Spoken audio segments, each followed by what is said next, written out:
Today, I'm absolutely thrilled to have Tim Riesterer, Chief Strategy Officer at Corporate Visions. He's dedicated to helping companies improve their conversations with prospects and customers to win more business. A visionary researcher, thought leader, keynote speaker, and practitioner with more than 20 years of experience in marketing and sales management. Tim is co author of 4 books, including Customer Message Management, Conversations That Win the Complex Sale, The 3 Value Conversations, and The Expansion Sale. And I've just found out before we press record that he also has a background in working in agencies. So it's going to be super special. So big warm welcome to Tim. I appreciate that, Jenny. This is why we say I've been in business 20 or more years. You stop counting after 20, but that's how you get all of that done in that amount of time. So I'm thrilled to be here. Thanks for having me. Well, it's a huge achievement as well, Tim. And I've heard so much about your work. And so for you to come on is brilliant. And I've read The Expansion Sale, absolutely loved it. It's very dog-eared. So first question, we're going to get straight into the good stuff. Can you, first of all, tell us a bit about Corporate Visions for those of the listeners that haven't heard of you, and particularly your work with the B2B Decision Labs, and why it's different actually to other Yeah. organizations? Well, I think that's important, and everybody should know their differentiation, right? Yeah. So at its core, Corporate Visions grew up doing sales skills training for B2B sellers. So just like all of the audience here, they're representing programs and services that they sell to business buyers. And we've done sales training for that particular selling motion. And what we find is that there's a lot of training to say how to be a grittier seller. But what sellers lack is what's going on in the mind of my buyer.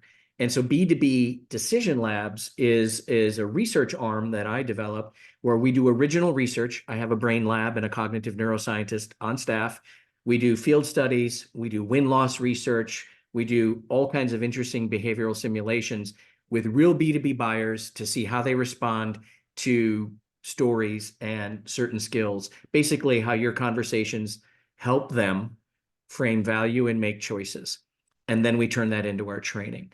And the training is really about how to have a better conversation, which then blossomed into building the messages and content in support of the skills training.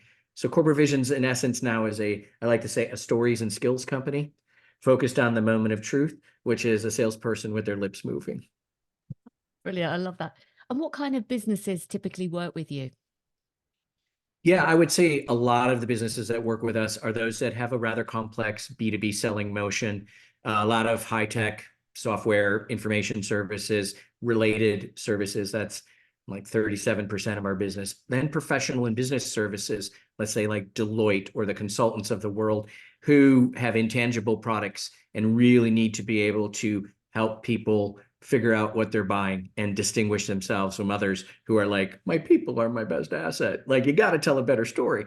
And think typically larger enterprise B2B companies, all the way from medical and construction equipment manufacturers, all the way up to IBMs and Deloittes of the world. So, and what they have in common is a complex B2B sales cycle, where you have to get somebody through a buying journey, and there might be multiple deciders on the other side.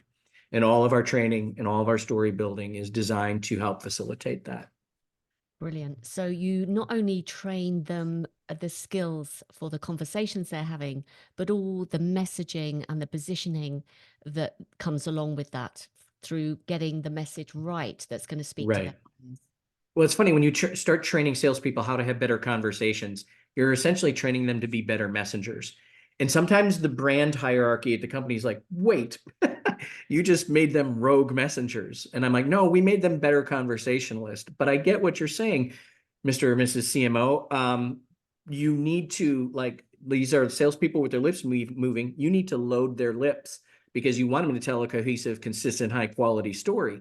And so what happened is, like, a lot of branding and marketing communicators took their messages down to a solid, let's say, demand gen campaign level, but they couldn't cross over to the salesperson in front of the customer level.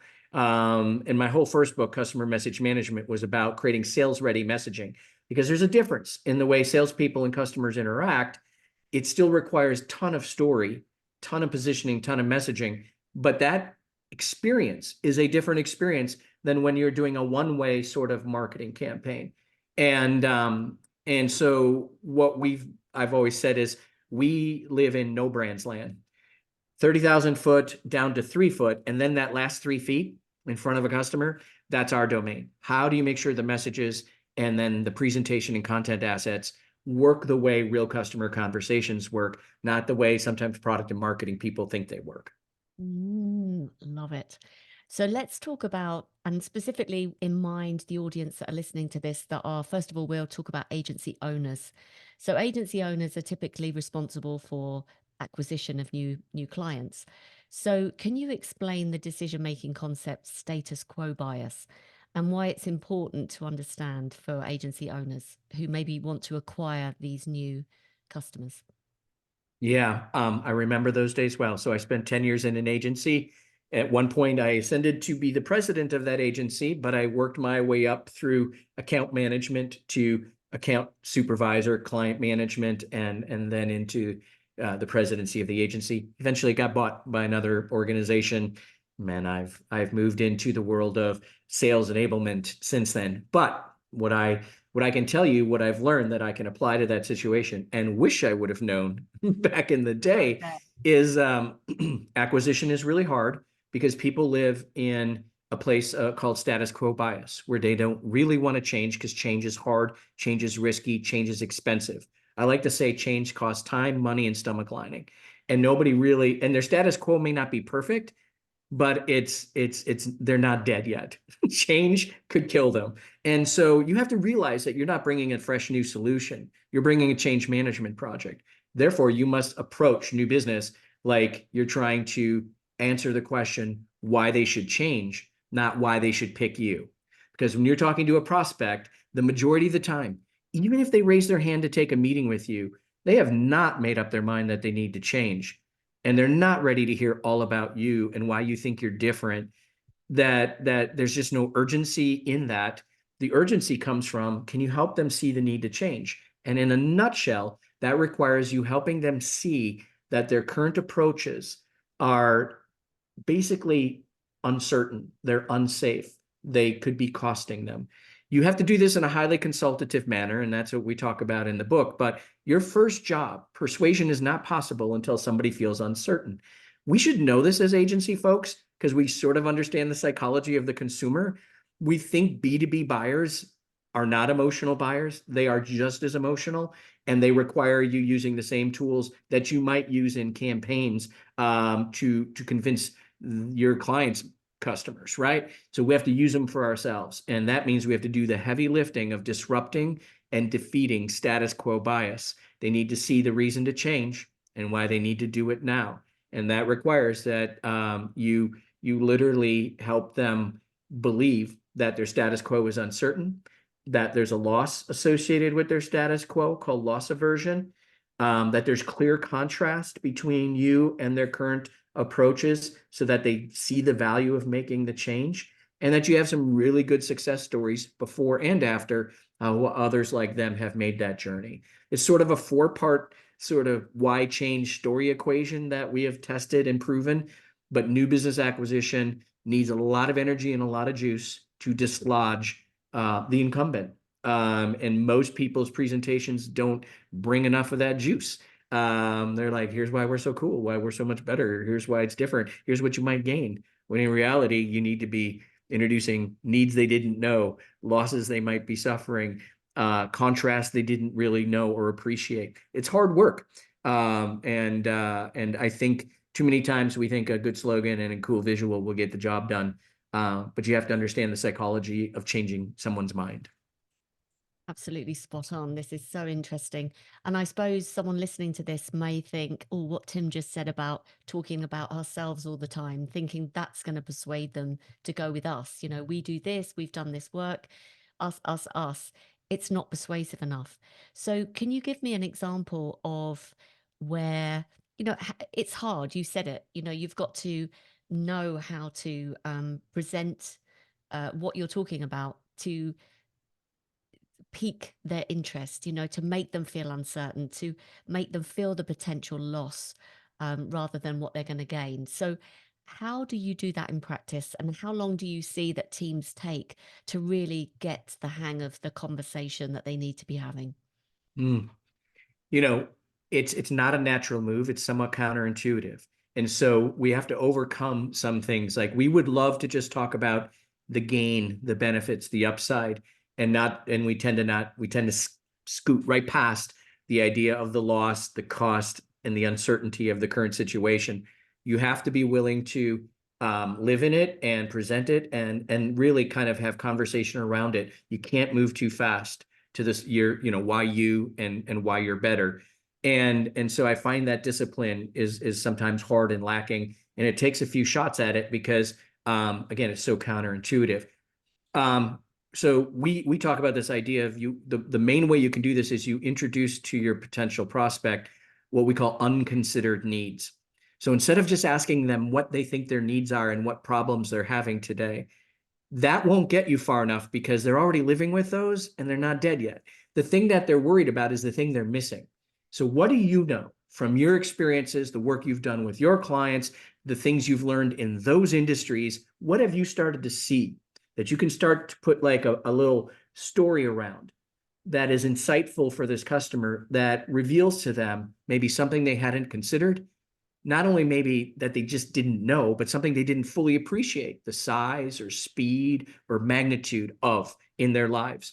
And revealing that to them, that unconsidered need, is the real skill. And we teach a quick technique called DIQ. D as in data, I as in insight, Q as in question. Most people want to sell new business by asking a bunch of questions. You should ask questions, but not first.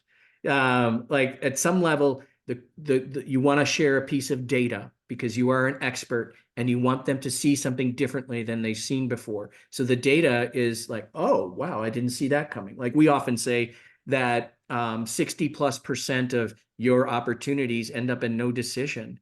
And people are like, wow, that's really true. That it isn't even a competitive opportunity. They just make no decision. Like they thought they might have a problem. They brought us in and we proved to them they didn't have a problem. And so when people invite you in new business, it's because they think there might be something they're missing. And we often let them off the hook because they just talk about themselves. And then they're like, I guess I'm not missing anything. I know everything that's going on here. The unconsidered need, you launch with a piece of data where and then you give them a piece of insight as to why that data is the way it is. And they go, And then you ask them a question. So how confident are you that you're able to deal with this, or you're able to overcome this, or you are not suffering from this? So now the question is very provocative because you've landed it with some data to anchor them. You've shared some insights to show you know what's going on. And now you've asked them to try it on. And that experience is so different because you come in as having seen more people who look like them than they do. So therefore you are allowed by them to tell them something they don't know, data and insight, because they know you work with more companies maybe in that industry and talk to people in their chair than they get a chance to see. Problem is we don't act like that. We keep asking them questions. And in their mind, they're like, yeah, I know what's going on here, but how does that compare to out there? And we're reluctant to tap into what I like to say is the number one emotion in anybody we're meeting with, which is voyeurism, and who they want to know how they stack up, how they benchmark, how it's going out there, what might they be missing. And we're all sort of in this like, can you tell me what you're struggling with today? It's not that you don't ask those questions. I'm just telling you there's not enough energy and urgency in those questions. You need to bring more, the unconsidered need. Do you find that there's any pushback on finding an unconsidered need? Because from just the examples that you've given, I think if I'm thinking about a marketing services agency, there's lots that are happening with other clients that they could bring in as an insight. There's lots changing in the marketing world, like, algorithm updates, legal changes that we can bring proactively to clients and hook that as a piece of data to have a conversation in. So once people get the hang of that, and I love that, that quick sort of, is it an acronym but anyway, the 3 letters are easy to, Yes. I always get it wrong. I think it is an acronym. Is Yes. it an acronym? it's an easy way to think about it. So do you find that there's any struggle when you start showing people how to do that? Um, there is just a little bit because if you've been classically trained in any sales methodology, you've been trained to play the 20, 30, 40 question game. And you're like, but I'm supposed to ask them what's going on. And I'm like, yeah, but like you're in here for a reason. And the way you add value is you bring them something they didn't know. If you just ask them what's wrong and then you play that back for them, I always say you're not a trusted advisor, you're just a tape recorder. And so you just got to sometimes we just got to break some of that muscle memory. But when you do it and you see the reaction where people are like, that was insightful. You just made me smarter because I met with you today.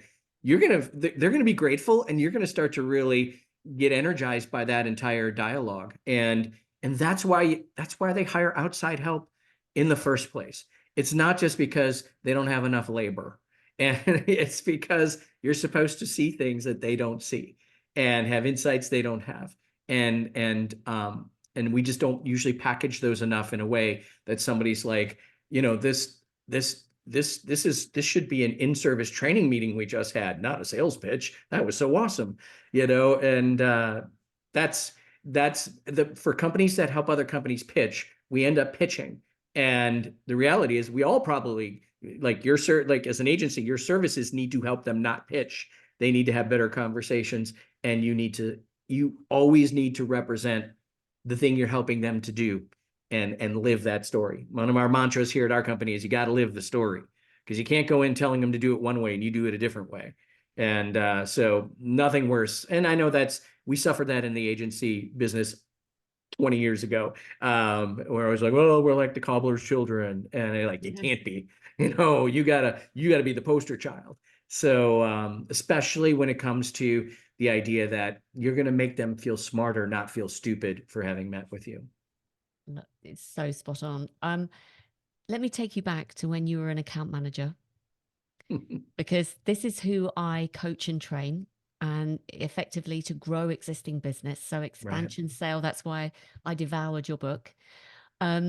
They are responsible for reaching forecasts. They're responsible for growing their existing business.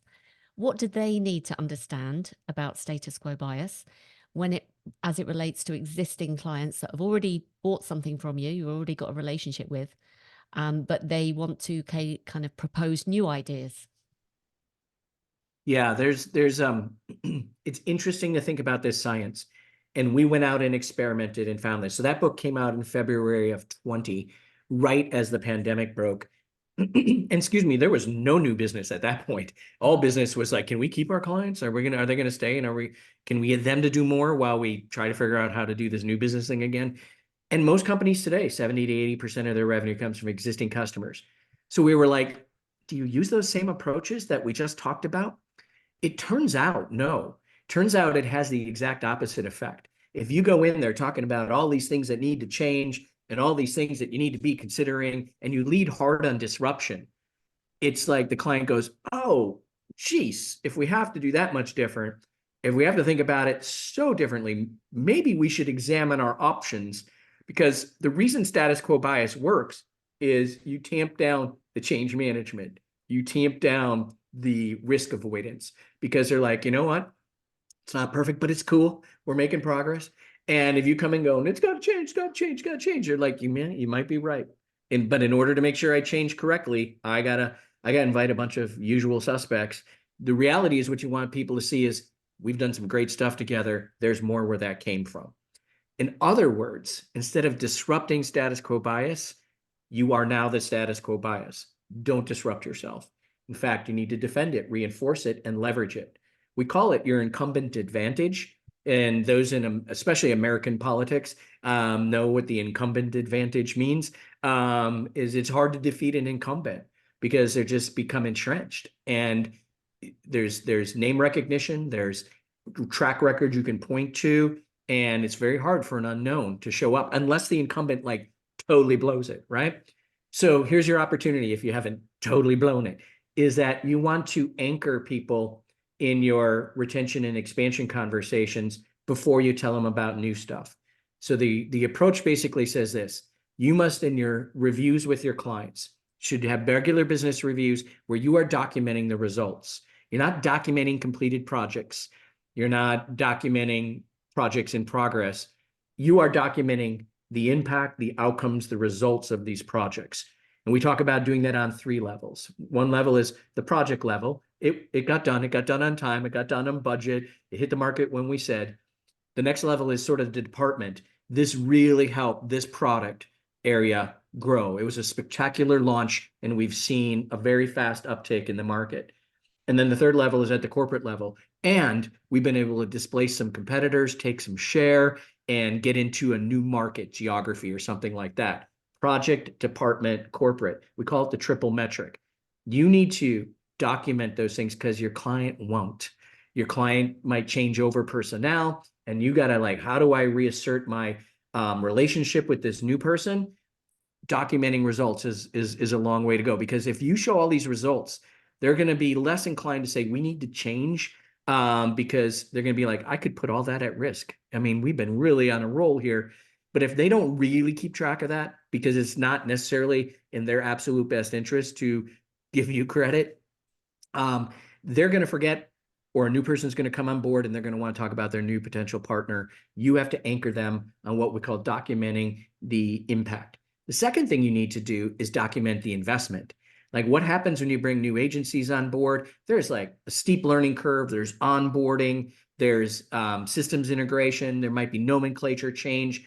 There's a lot of hard time, stomach, lining, money is spent trying to make a change happen. And you want the customer to remember that that's already sunk cost. Like, they don't have to revisit that again. So sometimes it's really good. Like some of our consulting clients, like the big ones, Deloitte and whatnot, they will go into a customer and they'll say, this year we've put in together, all of our teams, 8,000 people hours, getting all of this on track, getting all these systems in place, perfecting these processes, building these campaigns and getting this kind of success impact, now documenting the investment that was made, the integrations, the onboarding, the sunk cost, so that now everything's kind of on a flywheel. You don't have to teach us anything new. We don't have to change it. Like, what you want is to create a sense of risk with the change. Like, it already is there, but you need to exacerbate it. So by documenting the impact and results you've had, and documenting the investments, the mutual investments everybody's made, you leverage your incumbent advantage before you start talking about what you could do new, what you could do different, what could be next, because that's disruptive. But now it's going to feel like there's more where that came from, as opposed to we got to try this whole new thing. And so you kind of build a firewall between you and the competition, because they can't come in and talk about any of that impact or any of those investments. They now look like potentially someone who might be less successful and someone who might cost a bunch of startup money. And you don't even have to say that out loud. Just by doing the anchoring and the sunk costs on the front end, you've created that specter of risk in both cases, where a chirpy little competitor comes in and they look pretty risky. You don't want them to just be risky because they're an outsider.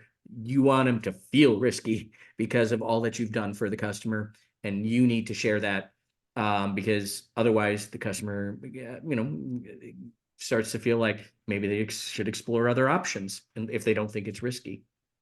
Yeah, particularly if you're presenting a brand new idea that maybe you're not typically known for Right. example.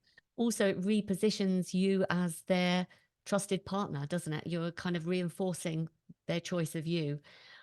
So excellent. Sunk costs, documenting impact. I can almost hear some account managers saying, it's like you said, it's really hard to get that data from the client sometimes, which it is. But what you're saying is it's more worth it for us because people come and go, and we want to be the partner of choice. Yeah, people have short-term memory problems, and they leak and they change. And so and oftentimes change in personnel and decision maker is the number one threat to the longevity of our client relationships, right? So it is absolutely in your best interest to cement those, to anchor and sunk cost it, as much as we want to jump to the new and the fresh. The other thing that makes it really powerful for you to introduce the new is that you have this interesting position as the incumbent. You get to see what's going on inside their organization, and you still get to see what's going on outside in the market. So you can bring all of those insights from the market and sort of triangulate that with what you're learning now and seeing inside. And now you have sort of this objective third-party view of the world out there, the world inside, and now what they might need to do next. So the thing they need to do next isn't because you got a new service. It isn't because you got a new thing or a really smart person. It's because, when we look at what's going on out there, you've made some great progress. We've done some great things. But when we see what's still happening here and compare that, here's a couple things that I think we should talk about together.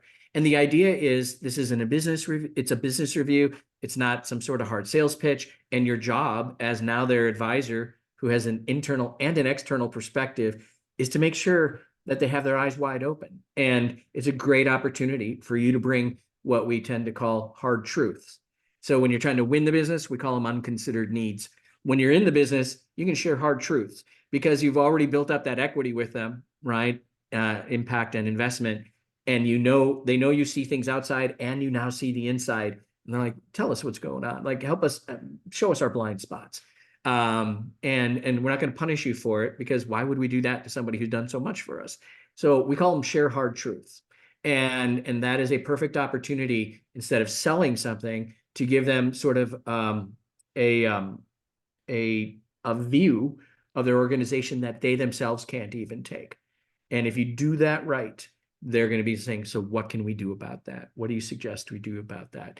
And then you have the opportunity to walk them straight into potentially a new service line or an expansion on what they're doing.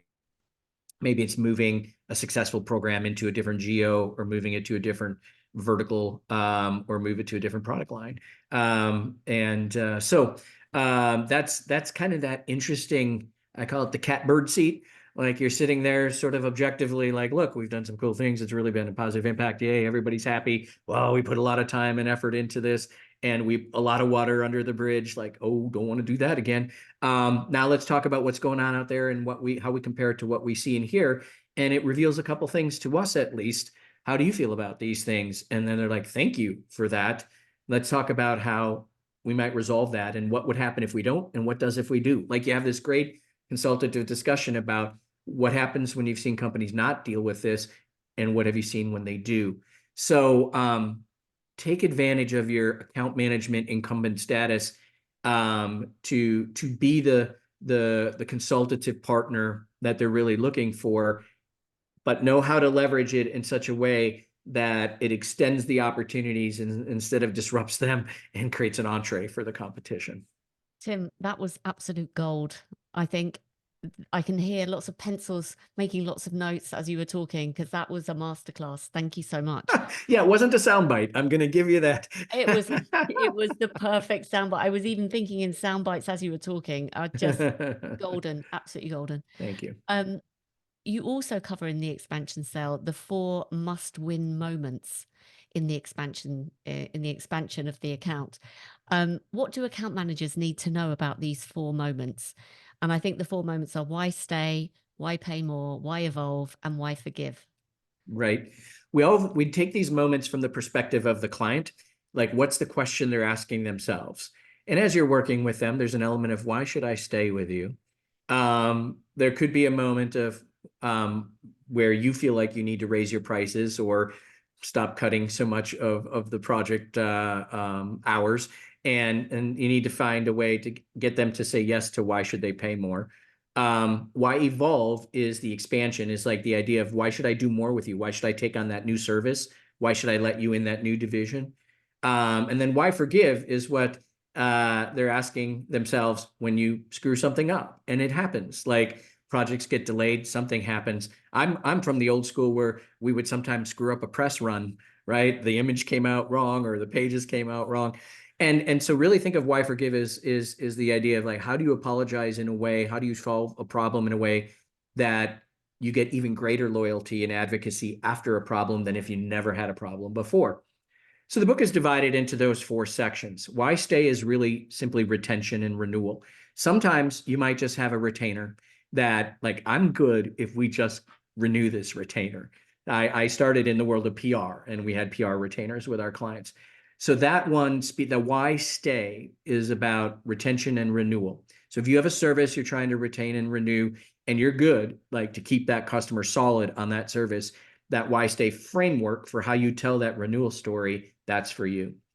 If you ever have to pass along a price increase in some way, shape, or form, why pay more is a framework. And again, each of these are frameworks we've studied and shown to be the right order of, the right choreography and the right content, and in the right context, retention, price increase. So you'd want to check out that one. And then the third is why evolve, like we said, that's when you're trying to upsell, cross-sell. And that framework is the one I walked through kind of in detail in that not so soundbite section. And then, like I said, why forgive is an apology framework. And what we found is like sometimes account management is steady, and yet what happens is I think of it like an EKG for your heart. There's like a spike there, and so the 4 must-win moments are like these acute commercial moments that happen. Renewal, woo, we're working, we're doing the project, we're getting the dang thing done. Boom, there's I need to communicate a price increase, or I need to cover more hours, I need to do a change order, something like that. And then it's okay, we're back on track. And then boom, like something happens I got to apologize for. We had a service problem, or boom, there's an opportunity to business review and upsell the customer. We have to be savvy at customer satisfaction and project and process management all day. But there are acute moments where your commercial chops, your commercial savvy must be tuned to win those commercial moments. And the book was designed around each of those four. Oh my goodness. I can see people going onto Amazon right now to make sure they get the book, because you're absolutely right. Those are the 4 key moments that account managers talk about that is a struggle sometimes. So, I mean, Tim, you've been doing this a long time, as you say, at least 20 years, 20 years plus. What for you has been the most maybe counterintuitive finding that you've discovered, like that have shocked you, surprised you about B2B selling, about expansion, anything? Yeah. That's a good one. So there's some that I discovered just by doing great research and finding what people before me have found. So Daniel Kahneman recently passed away. That guy's research is brilliant. And when I found loss aversion or prospect theory and understood that people were more motivated by avoiding a loss than they were motivated to get a gain, it reframed everything I thought about in terms of winning new business. That it was more about making them feel uncertain and unsafe about their current situation than it was about promoting the future state that I could take them to. You do that, but not until you help them see their current state as something they can no longer stay in, and the future state as being materially contrasting enough for that to get them to move. That was mind-blowing, because it was always about future benefit, future benefit, future benefit, future benefit. And I'm like, oh, it's really about status quo loss, status quo loss, status quo loss. Now I'll talk about how we rectify, resolve the risk related to those losses. That, bar none, bottom line, the biggest. The second one was when we did the research on the expansion sale, everybody was using a one-size-fits-all approach. They were using the acquisition approach, the disruption approach to try and win business and try to expand business and keep business.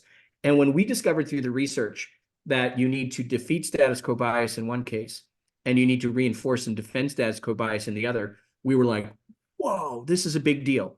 Now, do you know who was not impressed with that research? Was the researchers we worked with, because they said, you know what you just proved? You just proved that status quo bias is a thing, and we've known that for 30 years. So like when we're saying you need to lean into status quo bias, they're like, yeah, you should. We've known. And so, but I think understanding that there's 2 motions, acquisition and expansion, and there's different psychologies involved. And as a result, your story and your skills need to be different. Defeat, disrupt, defend, reinforce. That to me was a big deal, because that's 180 degrees different if I'm an AA new business person or I'm an AM trying to retain and expand the business. And just generally, that business to business buyers are not as rational and logical as they'd like us all to think they are.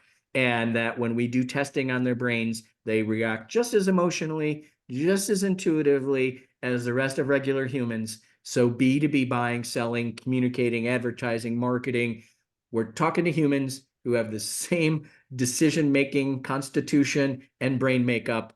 And so we need to use the same tools.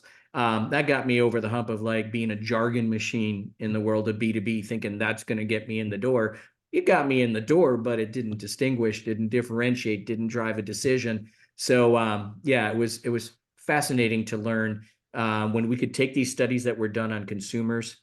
And I always joke the studies were done on grad students, gamblers, and convicts. Like most of academic work Yeah. is done on those three audiences. And so we started doing the work in B2B buyers, and we're like, lo and behold, they're gamblers, convicts. No, they're not. They're Yeah. but they respond the same way because they're human. And so that has just been fascinating to me. And it shouldn't be.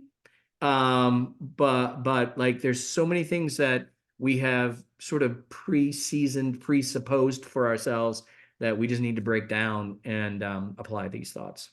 Talk to me about these emotions that the B2B buyers are experiencing. You mentioned, I think, um, potential loss, Hmm. not loss.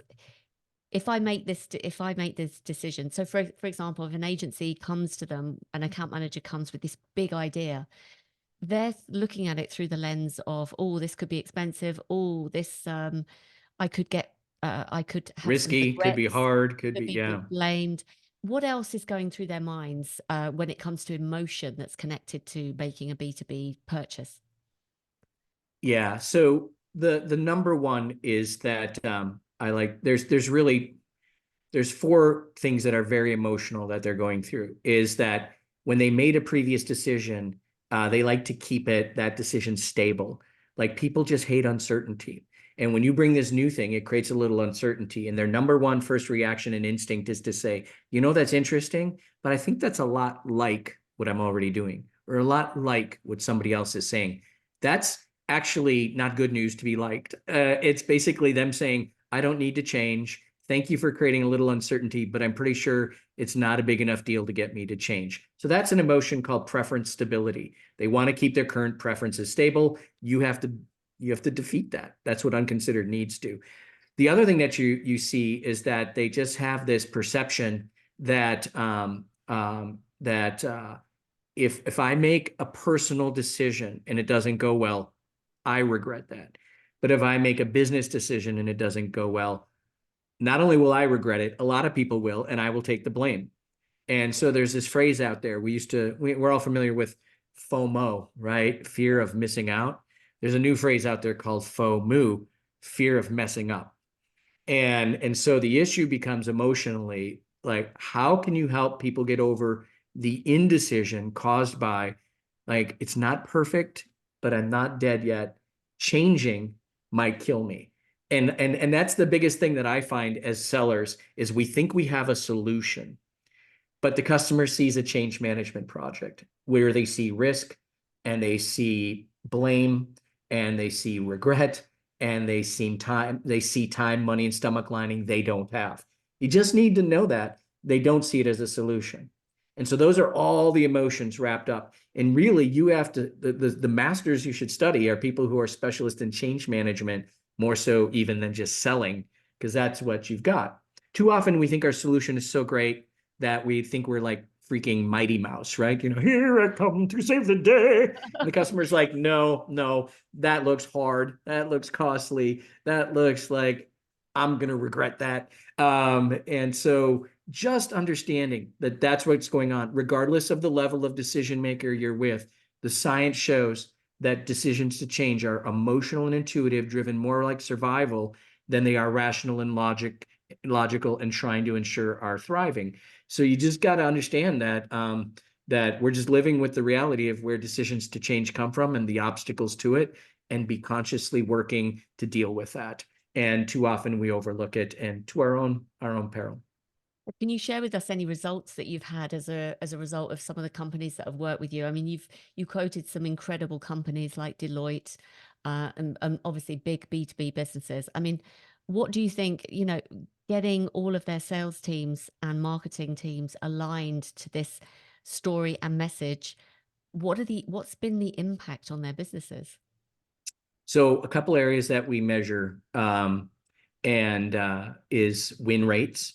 Like, so what was your business win rate, new or existing, when you had a chance to pitch something? And we've seen win rates increase from anywhere from 10 to 40%. And by changing the story and the skills, this is the key thing. Everybody thinks, well, what do I got to fix in the product? What do I got to fix with the service? And what we see is like win rates can go up in double digits just by changing the story and the skill with which you tell it. The other I would say is no decision rates. Like, so win rates are, this is going to go to a decision. I hope it goes my way. No decision and status quo, which is like even a bigger enemy. We have companies who have upwards of 60% of their opportunities ending up in no decision, as I said. We have seen people increase just by changing the story and their approach to telling it, increase win rates from 5 to 10% on the conservative end. And for large companies like we deal with, if you can turn a no decision into a win, not just a decision, but a win, 5 to 10% after just changing the stories and upgrading the skills, that's turns into real money over the course of a year and a given business. We have negotiation skills. We've been able to show that we can improve your profit margins by even a percentage point will drop 9% to your bottom line.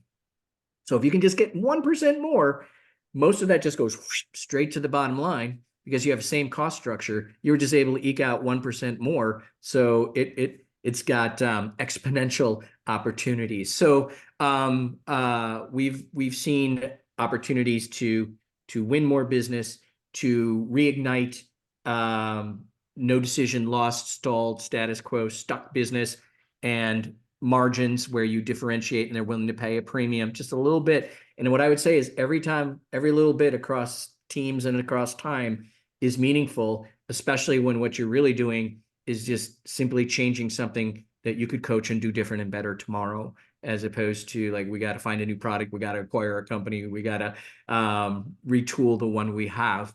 It's amazing the difference that just a great story told well can mean. It's very fulfilling for you, I'm sure, when you have clients that you're working with and you can see that change happening, because you can see it instantly hits the bottom line, just as you said. Incredible.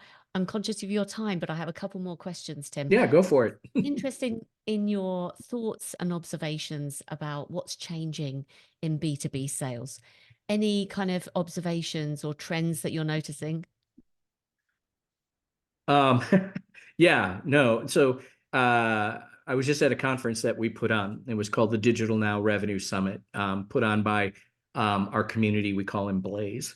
And the Blaze Digital Now Revenue Summit, I joked that if we all had a bottle of water that we carried throughout the conference, and anytime someone said AI, we took a drink, we'd be plenty hydrated. And so I don't think any podcast, I think it's now a rule. You must talk about AI at some point in any podcast. It's real. I mean, and this was a summit where practitioners like real B2B sales leaders and marketing leaders and real B2B customers were talking about how both sides are using AI to make decisions and engage vendors, and how to improve the productivity and the impact and the way that you actually engage the buyer. And it was just fascinating to see it coming from both angles, that we sometimes as sellers, if you will, overlook that the buyers are using AI too. And so what I will leave everybody with is this specter. I was walking down the hall of the conference. A young man came up to me and he said, "Just so you know, I use you as a coach." I'm like, "I don't have any idea who you are. I don't know how you use me as a coach, but talk to me." He said, "I go online to ChatGPT, and I'm pretty much going to be giving up the ghost on our business right now." He goes, "I go in and I say, I have to compete against this customer," and he sucks in the customer white paper into chat, "and I need to sell this product," and he sucks in his story into chat. And he goes, "I want you, chat, to build a why change story using the framework in Tim Riester's book." And then he keeps challenging it to come back. And he goes, "And now set it up in the actual framework, not just words, but like by each step in the framework." And then the final bit, he goes, "Now I want you to edit it in the voice of Tim Riester." And he gets back a response, and he's showing me this. He's demoing this to me. And I'm like, and then he has the gall. He goes, "Can I take a selfie and can you autograph my book?" And I'm like, is he gonna win a bet here where he just like signed somebody's death warrant and said you're no longer relevant because I can use you on ChatGPT, but here I am autographing the book, smiling for a selfie, going, Yeah. yes, I think I need to retire. And so he was brilliant. He's like a prompt engineer. He totally understands our IP, right? He's just literally explicitly, but it also means that ChatGPT has sucked in all of our books, all of my blogs, all of my videos, all of my keynotes. Like it's all in there. And I got to be honest, like I feel a little like the artist, I'm a little like Beyonce, like my IP is being ripped off. And so I just tell you that story because it was a real story. And I think we just all have to wrestle with that a little bit and figure out like, okay, where can we continue to add value? And am I saying that is today? Well, it is for young Dane, but the rest of the world needs help for probably a rather long time yet. But that is the reality. If it's not immediately in the masses, it is the reality of what's coming. And so it's incumbent upon us, like for me, what's my next research project? Where can I bring new counterintuitive insight? Where can I continue to keep the IP evolving? And where can I continue to not just equip a seller, but maybe I have to start equipping the bots, right? And so, yeah, just a little personal story that maybe hopefully helps answer the question, because I live in the world of sales and I'm literally it's like living in the matrix. It's happening to me as I teach people about how to be better sellers. It's crazy. I had a little moment when that happened. Honestly, I was going to ask you, how did you feel at that time? Like when he actually just laid it all out for you? Because I would be Yeah. shocked. It's quite shocking. One part of me was like, oh, I'm famous. Yeah, yeah, So yeah, some random dude who I don't know is like, yeah. look you're my coach. And then another part of me was like, well, I can't monetize that. So when's my retirement? I had every flood of emotion Mm, possible. mm. And I said, the thing you need to do is get online and record that with me so that I can show the rest of our company what the future looks like so that we can strategize about how to beat the bot. So but like, yeah, I had this weird sort of surreal moment. Somebody who's much younger than me said, you've achieved singularity. I still don't know what that means, but I'm going to start dropping that like I do and see Yeah, yeah. if people think I'm still relevant. It's going to So impress a lot of people. Well, yeah, there you the- go. Tim, just I think you'll find this interesting. Coincidentally, my last guest said that their books had been absorbed and someone had presented it to them to say that they've become or they've created this bot from the consultant. So it was obviously Here a we thing. are. Here Yep. we are. And Thank I you for think, giving us a platform to, cry in our beer. yeah, we should have a glass of wine here, shouldn't Yeah, we? we should have we like that. Yeah, instead of an AI drinking game, we might need an IP licensing drinking Yeah. game. I actually spoke to an AI lawyer, actually, Sharon Torek, and she was talking about this copyright issue. And I don't know where we're at with that, but it's scary. And just one final thing, another consultant friend of mine has actually created his own bot. So he's actually proactively done his own bot to Oh yeah. sell.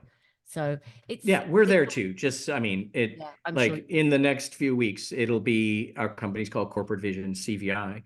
There's going to be Ask CVI, and you can get things much more efficiently. There will be prompt forms. There will be, but like literally as a salesperson or an enablement person or a person building messaging, you're going to be able to just, if you really like our stuff, you don't need to call us in for the consulting engagement, but you do need to pay for the IP. So we're absolutely, that's where the future of this is going. So imagine I'm a salesperson now and I'm in stage one of a new acquisition deal and I'm talking to this kind of buyer and this kind of competitor.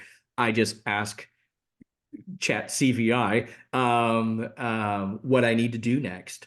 And Mm. it might give you a few things and then you prompt it further. So we're taking, because we have 4 books and we have about 10 different classes and we have all this stuff that's just being dumped into a vector database or a protected LLM.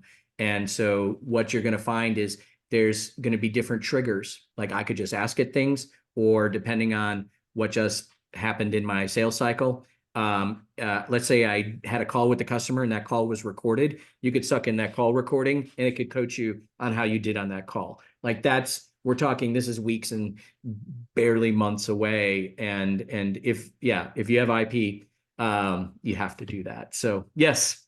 So I will be Singularity. It's happening. Yep.